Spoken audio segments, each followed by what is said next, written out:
बाहर अभी भी बारिश हो रही थी।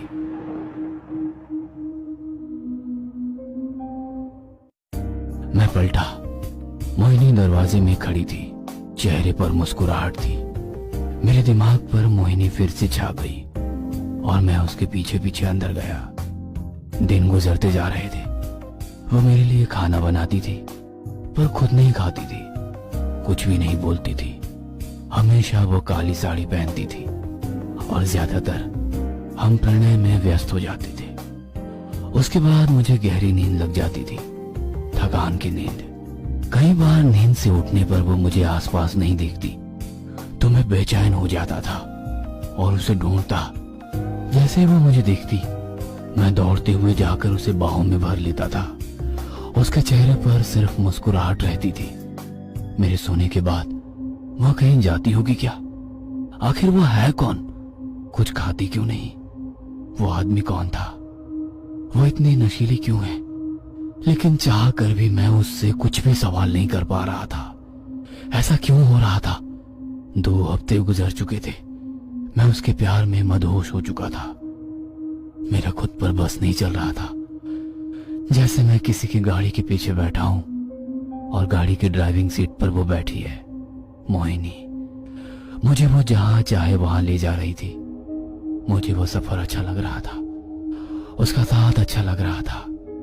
लेकिन उस रात किसी ने दरवाजे पर दस्तक दी। मैंने दरवाजा खोला।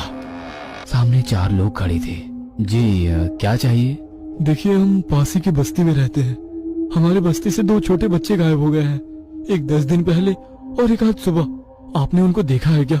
नहीं नहीं, यहाँ कोई नहीं आया है तो, मैंने बोला। वो लोग नाराज होकर वहां से चले गए। मैंने दरवाजा बंद किया और अंदर आया।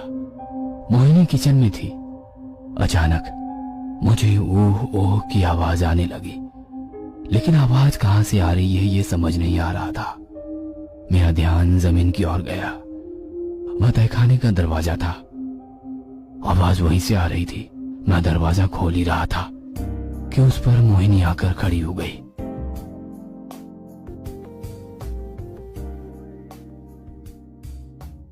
उस रात के प्रणय के बाद मुझे गहरी नींद लग गई, लेकिन पता नहीं कैसे मेरी नींद खुली। मोहिनी मेरे पास नहीं थी।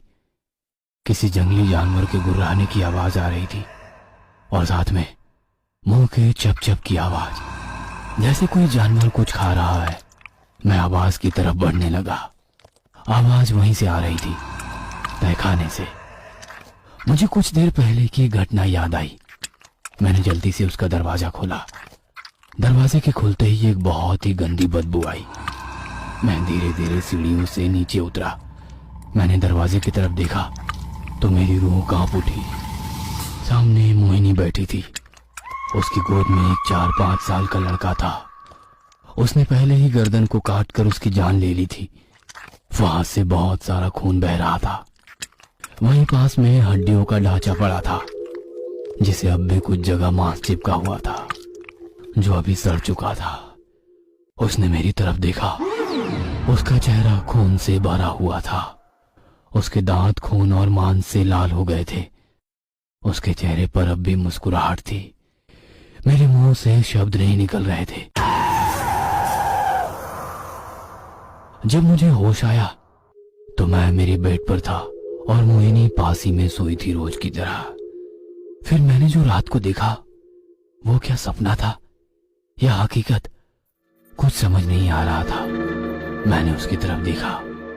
बहुत मासूम लग रही थी, लेकिन अचानक मुझे उसका खून से लथपथ चेहरा याद आया। मैं डर से उठ खड़ा हुआ। मैं बाहर आया। क्या हकीकत क्या सपना, कुछ समझ नहीं आ रहा था।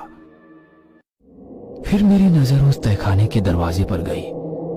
मैंने फिर एक बार अंदर जाने का फैसला किया। मैंने दरवाजा खोला। फिर वही बदबू आने लगी। मैं एक एक सीढ़ी नीचे उतर रहा था।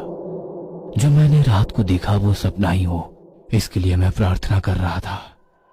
लेकिन सामने हड्डियों के ढांचे ही थे, वो भी एक नहीं 2। उस दूसरे बच्चे को भी खाकर मोहिनी ने हड्डियों का ढांचा बना दिया था। मैं पलटा। कुछ इंच की दूरी पर मोहिनी खड़ी थी और चेहरे पर वही मुस्कुराहट थी। मैं डर कर 2 कदम पीछे हटा। उसकी वो मुस्कुराहट डरावनी लग रही थी। मुझे उससे घिन आ रही थी। कौन है तुम? बच्चे खाने वाली चुड़ैल या फिर डायन? मैं चिल्ला चिल्ला कर उससे पूछ रहा था, लेकिन उसके चेहरे पर कोई भाव नहीं थे। चेहरे की मुस्कुराहट वैसे ही रखते हुए वो बोली, मोहिनी। मुझे बहुत गुस्सा आ गया। उसके हुस्न का नशा अब उतर चुका था। मैंने इधर उधर देखा। पास ही में एक कुल्हाड़ी पड़ी थी। मैंने वो उठाई। उसके लंबे घने बालों को पकड़कर खींचते हुए जंगल के अंदर ले जाने लगा। मैं उसे जंगल के बहुत अंदर ले गया। वो मेरे सामने घुटनों पर बैठ गई। उसके बाल बिखर कर चेहरे पर आ गए थे। अचानक चारों ओर अंधेरा छाने लगा। आसमान में काले बादल जमा हुए। पेड़ों के पत्तों पर बारिश की बूंदें पड़ने की आवाज आने लगी और जोरों की बारिश शुरू हुई। लेकिन मुझे किसी चीज का होश नहीं था। बस अब हाथ में जो कुल्हाड़ी थी उससे उस नरभक्षक औरत का सर धड़ से अलग करना था। ए रुक रुक! मेरे कानों पर शब्द पड़े, लेकिन मैंने उधर ध्यान नहीं दिया। मैं गुस्से से उसे देख रहा था। मुझे उसकी जान लेनी थी। छोटे बच्चों को खाने वाली उस औरत को जीने का हक नहीं था। बारिश और तेजी से होने लगी। मैंने कुल्हाड़ी चलाने के लिए हाथ पीछे लिया। ए रुक, नहीं तो गोली चला दूंगा। फिर कुछ शब्द मेरे कानों पर पड़े। मैंने आवाज को नजरअंदाज कर कुल्हाड़ी तेजी से उसकी गर्दन की ओर लाई, लेकिन अचानक एक गोली आकर मेरे सीने को लगी और मैं पीछे की तरफ गिर पड़ा। कोई मुझे पास आकर देख रहा था। फिर उसने मोहिनी को कंधे से पकड़कर उठाया। वो आगे चल रही थी और वो उसके पीछे। मैं उसे उस औरत के बारे में आगाह करना चाह रहा था, लेकिन मेरे मुंह से शब्द ही नहीं निकल रहे थे। उसका भी पूरा ध्यान उसके भीगे बदन पर था। उसे अब नया शिकार मिल गया था। क्या नाम है तुम्हारा? उसने पूछा। उसने पलट कर देखा। उसकी नजर मुझ पर थी। चेहरे पर वही मुस्कुराहट थी।